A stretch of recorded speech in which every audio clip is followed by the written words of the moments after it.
Hello, my name is Scott Shadoan, and I'd like to discuss with you the latest American Heart Association recommendations for the treatment of acute coronary syndrome and for stroke. As always, your available options may vary, and always consult your local protocols. The most important thing to remember when treating acute coronary syndromes is the sudden cardiac arrest that can occur at any time. Our goal is to identify, begin treatment, and reperfuse as early as possible. Time is muscle. The three general classifications of acute coronary syndromes, which are commonly called ACS, is unstable angina. This is the angina that can occur and not respond to nitroglycerin, or may present differently than normally presents to that patient. The non-ST elevated MI, or NSTEMI, this is an MI that can occur without ST elevation. This may not always be identified until later on after the MI has occurred. And also the ST elevated MI, or commonly called STEMI. This represents the greatest and most immediate threat to our patient, and also the greatest cause for cardiac arrest. In the beginning, the EKG changes that we normally look for may not always be present and may make diagnosis difficult. Outside of ST elevation, other signs to look for a possible MI include ST segment depression. ST depression as little as 0.5 millimeters may indicate an MI. There may also be dynamic T-wave changes as well if the patient is having chest pain that may also indicate MI. Some other symptoms include things such as cardiac markers, chest pain that continues despite the use of nitrates, and also look for signs of decreased left ventricular function, including hypotension or pulmonary edema. What happens to cause our patient's MI? There are many causes and also many theories as to what happens, but in the end, the result is that plaque begins to build up inside the coronary arteries. As this plaque builds up, eventually a hard outer shell or outer cap will form. At some point, this outer cap will rupture, releasing the internal contents of the plaque, which is generally lipids and macrophages. With the release of the lipids and the macrophages, a clot will begin to form over the rupture site. As this clot grows, it will form inside the coronary artery, decreasing blood flow to the cardiac tissue beyond. This will begin the ischemia or chest pain that generally results. So when are our patients most likely to suffer an MI? Usually during normal activity, although very physical, intense, or emotional activity can also trigger an MI, especially among those that are physically unfit. For physically fit persons are not immune either. Mornings, especially at the tail end of your sleep cycle or between the hours of 6 and noon, are also high times to have a myocardial infarction. During the winter months, and even during periods of high stress such as holidays, and even during sporting events, people are more likely to have MIs. Other symptoms that we find include chest pain, pressure, tightness, or discomfort. Remember, for our patient, it is not always pain. The quality and type can vary greatly from person to person, and they try to use the same term that the patient is using. When you call it pain and they call it discomfort, they may see it differently and may answer your questions differently as a result. Some other symptoms include shortness of breath, diaphoresis that cannot be explained by their environment, nausea, vomiting, and weakness. Sudden cardiac arrest is a pretty good indicator that something has happened to their heart, although it may not always be a myocardial infarction. Remember that women, elderly, and diabetic patients may not have the typical chest discomfort or pain that we associate with a myocardial infarction. In fact, their symptoms can be very misleading or vague and not even have any pain at all. Let's take a look at the EKGs that we might find with our typical patient having an acute coronary syndrome. The most immediate patient that we need to look at is that having the ST elevated MI. Among those who are having a new onset left bundle branch with symptoms indicative of a cardiac event should also be considered to be having an MI. The NSTEMI or non-STEMI, the non-ST elevated MI, that patient will have an MI but not develop ST elevation. So for those patients, we need to look for other symptoms such as ST depression or possibly just dynamic T-wave changes. Unfortunately, this patient may not always be identified until the patient has been having the MI for some time and other symptoms such as cardiac markers become present. The patient may present with this ST depression or T-wave changes for a long time, and then Q waves develop with no ST elevation. The Unstable angina patient may also present with simply dynamic T-wave changes and no ST elevation or depression. This patient as well is at high risk for developing into an MI. For those patients who have very nonspecific or no EKG changes, this does not mean they're having an MI. Instead, we must rely on things such as family history, cardiac enzyme markers, and just simple intuition and evaluation of the patient to determine if they're having an MI. As the clot grows in the coronary artery, blood flow will be reduced or stopped altogether. This will cause a decrease in oxygen to the cardiac muscle and the ischemic cascade begins. If this process is allowed to continue long enough, the cells will switch to anaerobic metabolism, which will lead to an increased production of lactic acid and free radicals. The cell walls will break down as this injury process continues. This allows more harmful chemicals and ions into the cell, resulting in a further breakdown of crucial components. Eventually, necrosis, or the death of the cell, will occur. The tissue that has died will not be replaced by new cardiac cells, but instead will be replaced by scar tissue. Early reperfusion is imperative to help prevent this from happening. Let's take a look at some 12-lead ECGs.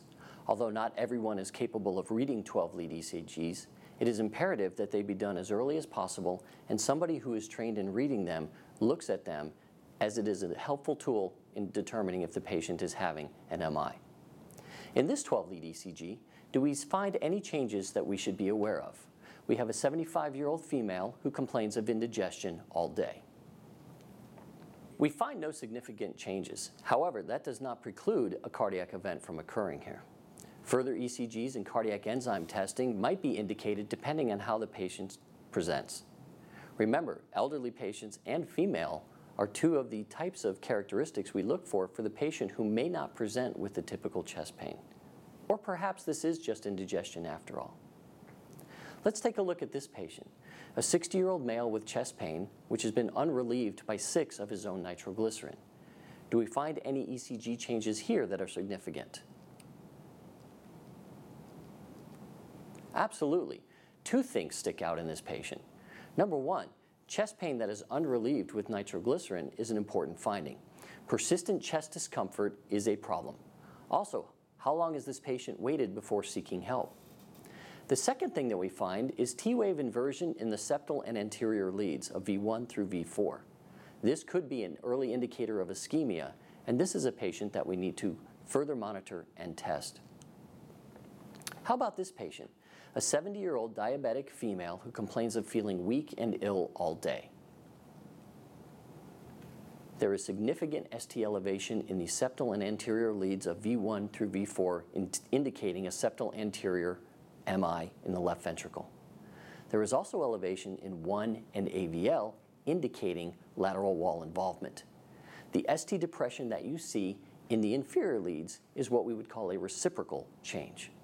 Also remember, this patient has a strong possibility of not having the typical chest pain because she is elderly, female, and diabetic. How about this patient? 45-year-old male, progressive dyspnea, and 36 hours of chest pain. When we look at his EKG, we see that the patient is showing pathological Q waves. Pathological Q waves that are greater than 1 millimeter, or 1/3 the depth of the QRS, indicate an MI, but one that has already happened.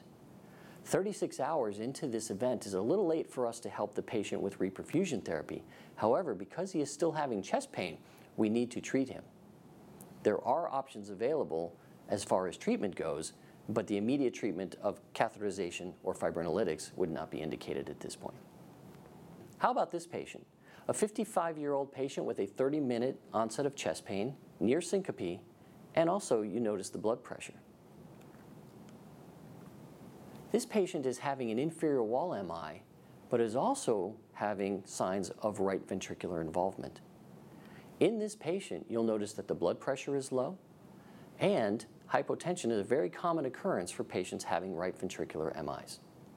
The use of nitrates and morphine are contraindicated in such patients. This further decrease of preload could cause serious hypotension and worsening of the ischemia. This patient needs to increase their blood pressure through the use of fluids and will need immediate reperfusion therapy. So what makes for the diagnosis of a patient having an MI? Is it the EKG? Is it just cardiac enzymes? Is it just that they have pain? It certainly starts with a complaint of some type of discomfort, and it will go from there.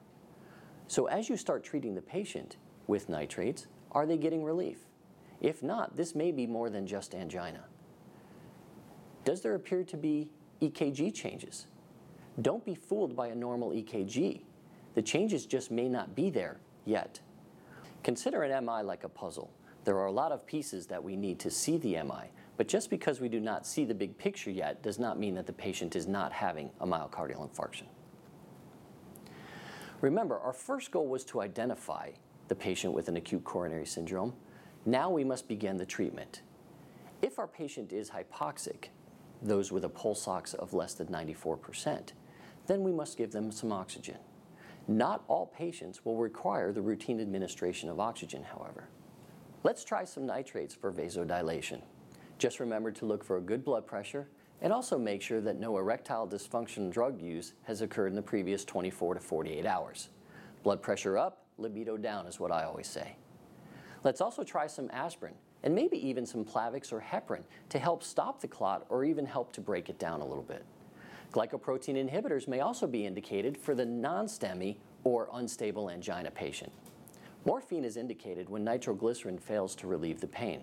It is not indicated and has been shown to be harmful in the non-ST elevated MI or unstable angina patient and should be used with caution. Our third and ultimate goal for our STEMI patient is reperfusion. Location, time, and available resources will dictate which course you choose, but ultimately it will be one of two choices: fibrinolytic therapy or primary percutaneous intervention. Each has its own strengths and weaknesses, and you must be aware of your available options and also for what is best for your patient. Fibrinolytics should generally be only used in the first 12 hours of onset, but may be used later if ST elevation persists. They should not be given greater than 24-hour period or for ST segment depression unless the patient is having a posterior wall MI. Consideration must also be given for the risk of bleeding, especially intracranial hemorrhage. These drugs can be given quicker than percutaneous intervention can be performed, and in some areas may be the only option if PCI is not available. Primary percutaneous intervention has been shown to be better than fibrinolytics, especially when performed in a facility that does a high volume of patients who need emergency cardiac catheterization.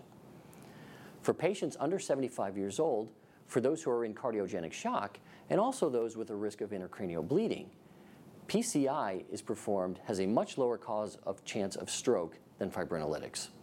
In the emergency department, there are recommendations as to how quickly patients should receive reperfusion therapy. How quickly they're triaged, how quickly the decision is made, and which treatment is chosen is very important for the patient. As you can see, it's about time. Why? Because time is muscle, and the faster we can identify and reperfuse, the more cardiac muscle we can save. Fibrinolytics should be administered within 30 minutes of arrival to your facility. That would be from door to drug time. If the patient is brought in by pre-hospital providers such as EMS, paramedics, etc., the 30 minutes includes the time that they have spent with the patient as well. It is imperative that whoever has first contact with the patient quickly decide and begin the appropriate treatment.